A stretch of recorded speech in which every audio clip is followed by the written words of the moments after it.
कुछ लोगों का कहना है कि आतंकवाद का कोई धर्म नहीं।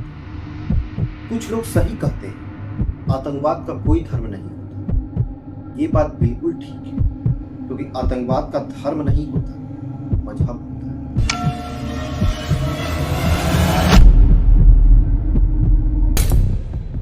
क्योंकि यह घटना फरीदाबाद दिल्ली के लिए कुछ नया नहीं है, ये तो बहुत पहले से चलता आ रहा है।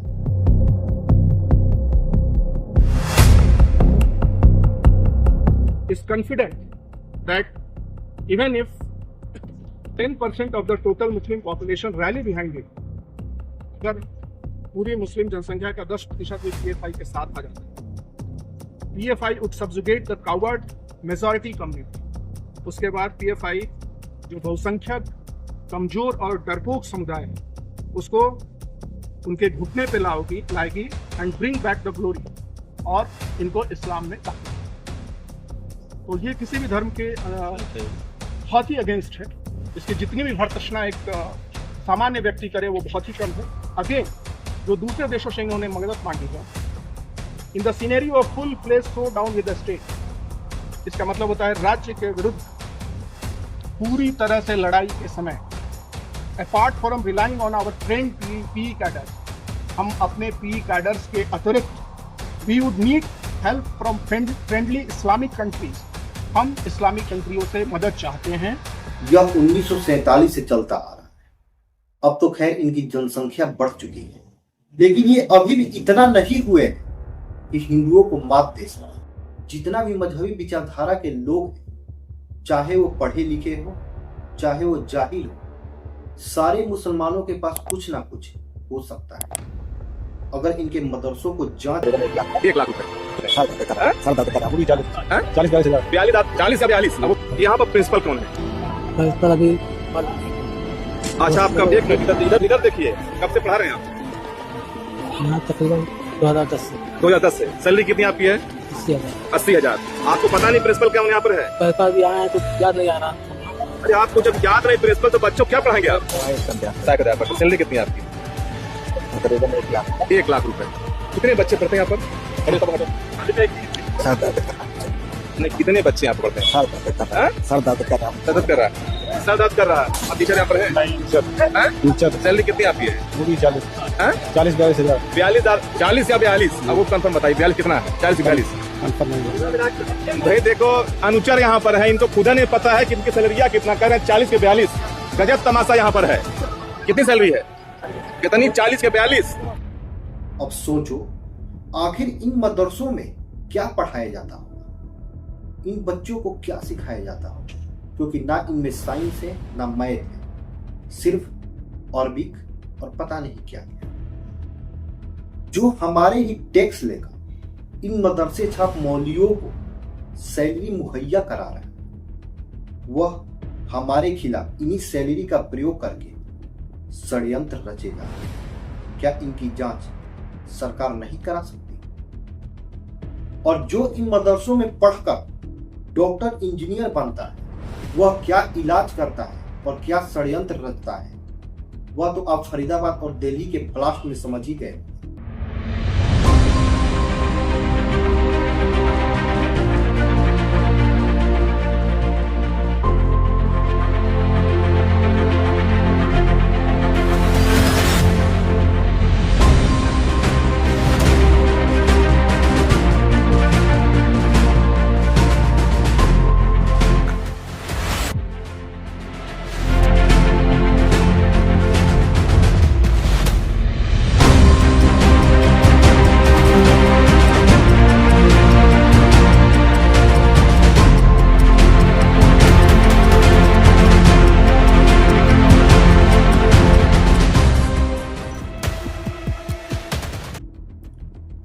अब ये भी नहीं कह सकते कि ये लोग पढ़े लिखे नहीं होते, जाहिल होते, इनके पास कोई अपना मानसिक सोच नहीं।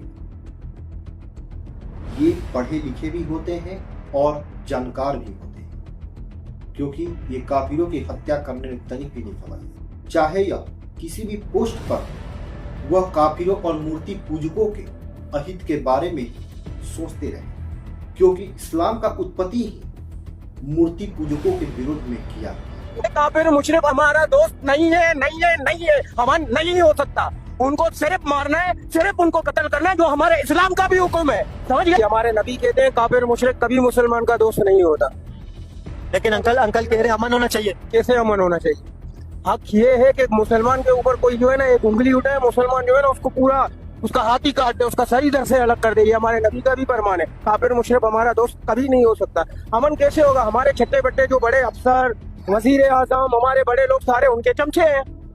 अमन हो सकता है? आप बताओ।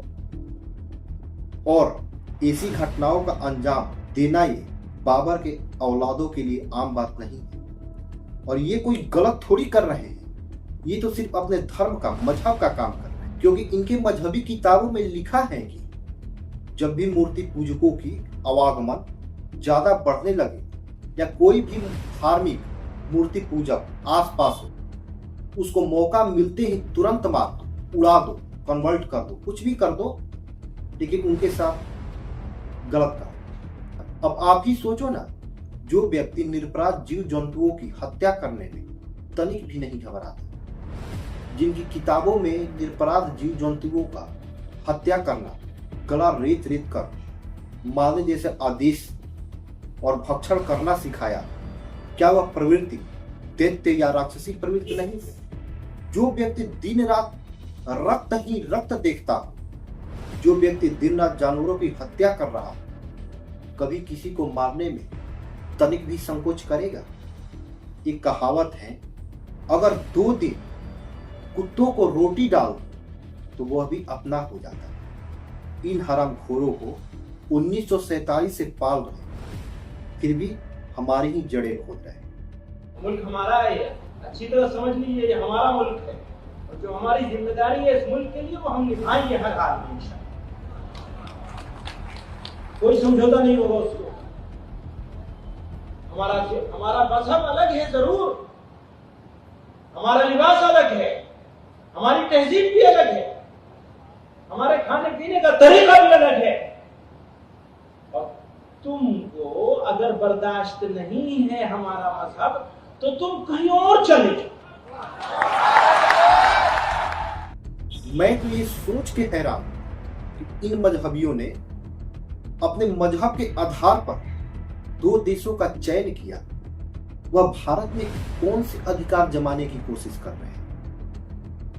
और इनका सपोर्ट कुछ सेकुलर यानी पंथ निरपेक्ष वाले लोग भी कर रहे हैं, चाहे वो राजनीतिक पार्टी के हो, चाहे वो समाज के व्यक्ति हो, जो हर वक्त इनके साथ खड़े हो जा रहे हैं। उनको समझ नहीं आ रहा और कुछ लोग अभी भी समानांतर की बात कर रहे हैं। पता नहीं उनकी आंखों पर कौन सा पर्दा डला हुआ है।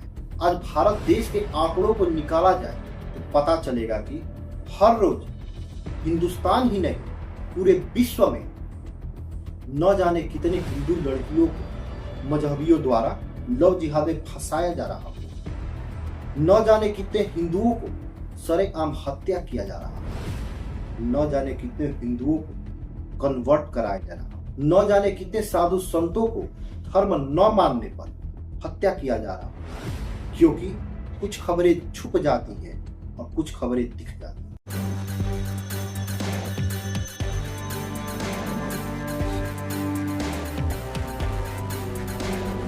क्योंकि जब यही निर्भया हत्याकांड हुआ था, उसी समय बिहार में एक छोटी सी बच्ची के साथ कुछ मलयुओं ने कृत्य करके उसको मार के खेतों में फेंक दिया था।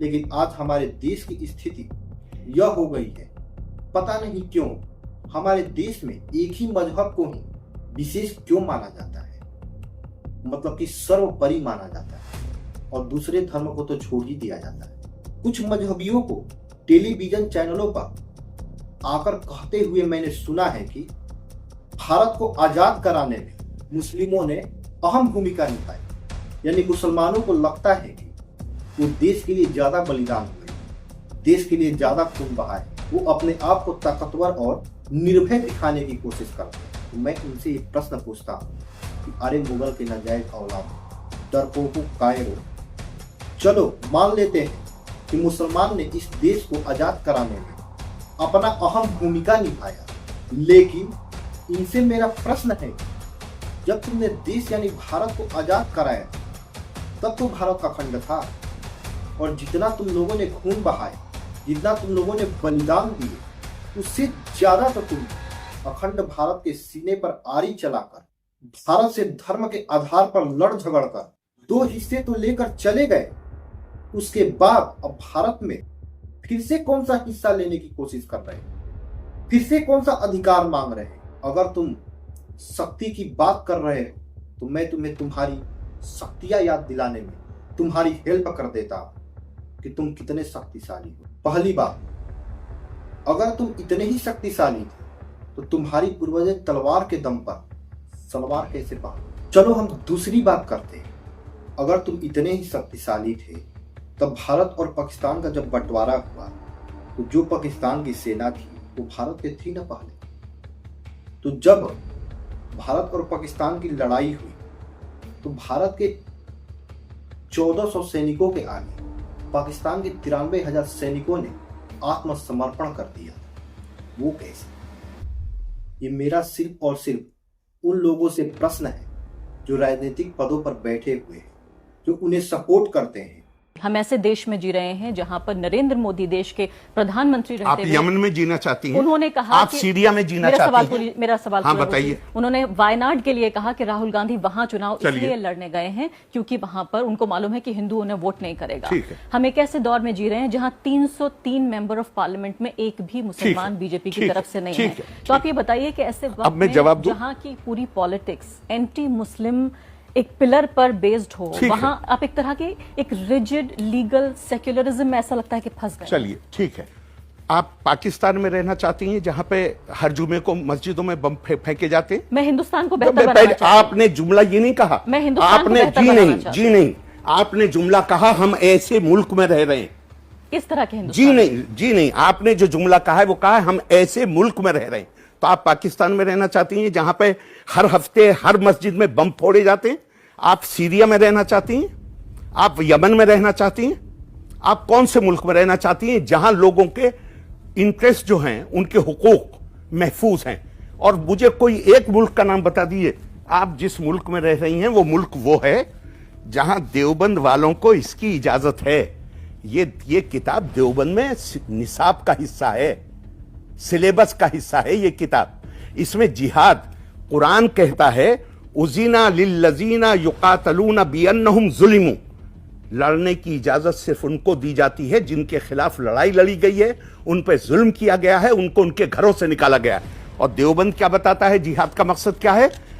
और मुझे कोई एतराज नहीं है, कुल 4% बच्चे पढ़ते हैं, लेकिन ये 4% वो हैं जिनका मस्जिद के मिंबरों पर कब्जा है, वहां से ये तकरीरें करते हैं। मेरा इनसे प्रश्न है कि ये अब हमारे भारत देश में क्या कर रहे हैं?